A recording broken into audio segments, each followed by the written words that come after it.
and seeing the multitudes, he went up into a mountain. And when he was set, his disciples came unto him, and he opened his mouth and taught them, saying, Hey, yeah, poverty, hey, yeah, that one ya near poverty. Hey, yeah, that one ya near poverty. Hey, yeah, that one ya near poverty. Poverty, hey, yeah, that one ya near poverty. Hey, yeah, that one ya near poverty. Hey, yeah, that one ya near poverty. What is poverty?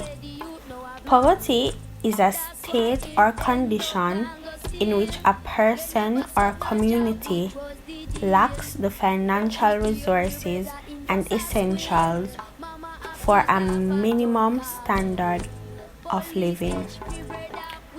Poverty means that the income level from employment is so low that basic needs can't be met. Poverty-stricken people and families might go without proper housing, clean water, healthy food, and medical attention. Each nation may have its own threshold that determines how many of its people are living in poverty. When you think of Jamaica, things such as Bob Marley, Usain Bolt, or beaches or hotels, and reggae and dancehall music come to mind. But nobody mentions the poor. Nobody speaks of the homeless, the persons living in stacks, and the children who are unable to get a good education.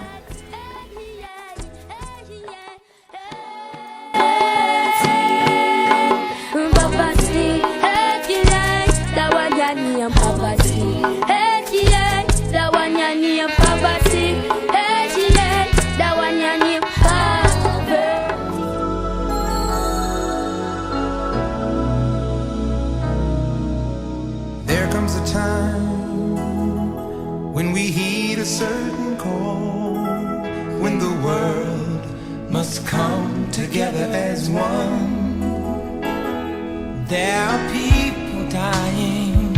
Oh, when it's time to lend a hand to life, the greatest gift of 5 main causes of poverty in Jamaica. 1. High levels of unemployment and lack of good paying job opportunities for low-class citizens. High cost of tertiary education prevents students from poor families from improving themselves financially. Lack of affordable houses for low-income earners, so people continue to live in squalor. 4. Ongoing perpetration of crime amongst youths in the ghettos. Gang violence and crime cripples the poor and prevents them from accessing social investments outside their communities. 5. And last, high prices for food and other basic necessities consume the salary of low-income earners, leaving no discretionary income for social upliftment. So they know that someone cares, and their lives will be stronger and free. Be a crying at the slum. Yo, the system sets away. The youths, them a face it. The pressure hard, we can't embrace it. Hey. Be a crying at the slum. I'll be a tears of surround. Hey. It's a octane. Gonna keep the fire burning. Hey, flavor, me know what them a feel. Me know what them a beer. You think so life is 5 effects of poverty are violence and crime, homelessness, stress, child labor, and terrorism. Violence and crime. Violence and crime has been found to be geographical coincidence due to the many unemployment and marginalization in our society. Poor people indulge in wrong practices such as prostitution, theft, and other criminal activities. Homelessness. Poor people are usually homeless. They sleep on the road at night, which can be very unsafe. Stress. Due to the lack of money, poor people suffer from a lot of stress, which leads to a reduction in productivity of individuals, thereby making poor people poorer. Child labor. Poverty forces people to send their children to work instead of sending them to schools. This is because the family fails to bear the burdens of the children. Terrorism. Youngsters from poor families are usually targeted involved in terrorist activities. Go round that. Now they youths them a bust it up and them won't stop. Them a fi loot 'cause them no own shop. Hey, watch you now. Them get the food fi cook and there is no pot. It's like you have a church and there is no rock. The system force the youth them fi. Hypocritical people who no know. A poverty a cause the war and crime. Yeah, a whole heap of the war and crime, Lord. Poverty. That's what causing the crime now, poverty. Rasta sing say poverty. That's what causing the crime now, poverty. Bingy man say hungry. I it a cause the crime now, hungry. Bingy man say. How does conflict lead to poverty? Poverty and conflict are widely understood to be closely interconnected, with poverty making countries more prone to civil war and armed conflict, weakening governance and economic performance, thus increasing the risk of conflict relapse. At the state level, poverty can lower resilience to conflict by weakening government institutions, stripping capacity for public goods provision, and limiting the projection of power and authority, whether soft or coercive. Poverty also compounds vulnerability to insurgency at the individual and community level by lowering the opportunity cost of mobilizing for violence.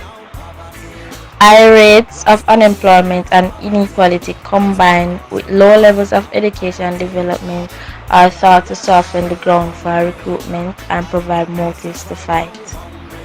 Political grievances and conflict proneness are most likely to lead to violence, from terrorism to civil war, when poverty and inequality combine with repression, particularly in autocracies, regimes that are neither strongly democratic nor wholly autocratic. Yet, governance can also mitigate the link between poverty and conflict. Resource governance plays a key role in shaping countries' economic and structural vulnerability to conflict. Once conflict breaks out, it hits the poor or their social welfare is depleted as goods and services are diverted to the war effort. Rural infrastructure is destroyed in the contested territory, and justice and security provision retracts into urban areas and elite enclaves. Conflict causes and compounds poverty, first depleting labor and human capital, then destroying productive assets and financial capital, and finally eroding the social capital of trust and cooperation upon which strong political and economic systems depend. Beg you give a little to the poor. Yes, them scatter like sand pan seashore. Rastafari love forevermore. That's what I preach when I'm at work.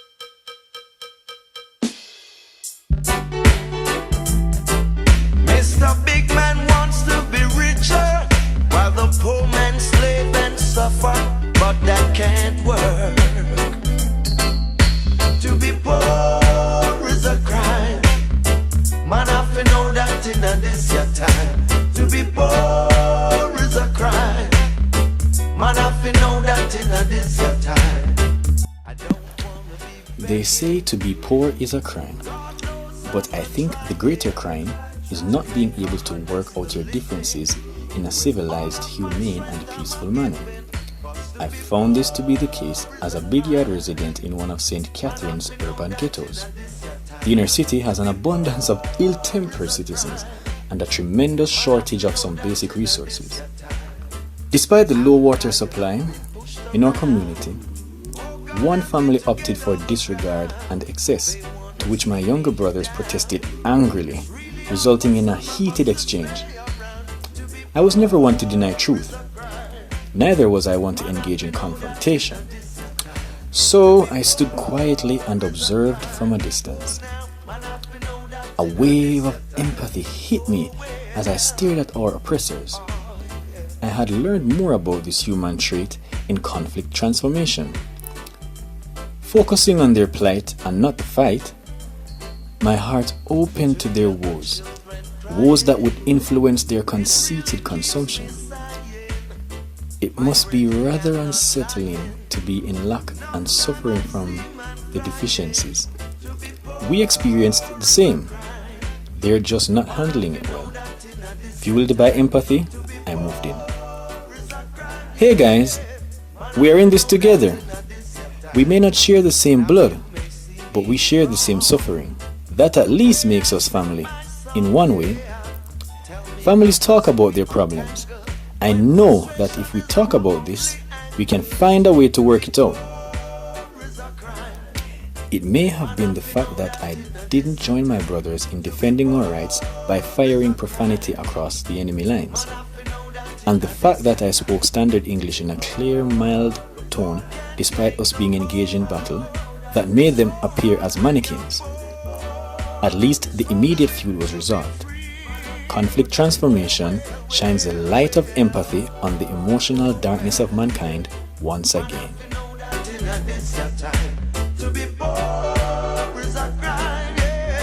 Man, I feel know that in this time.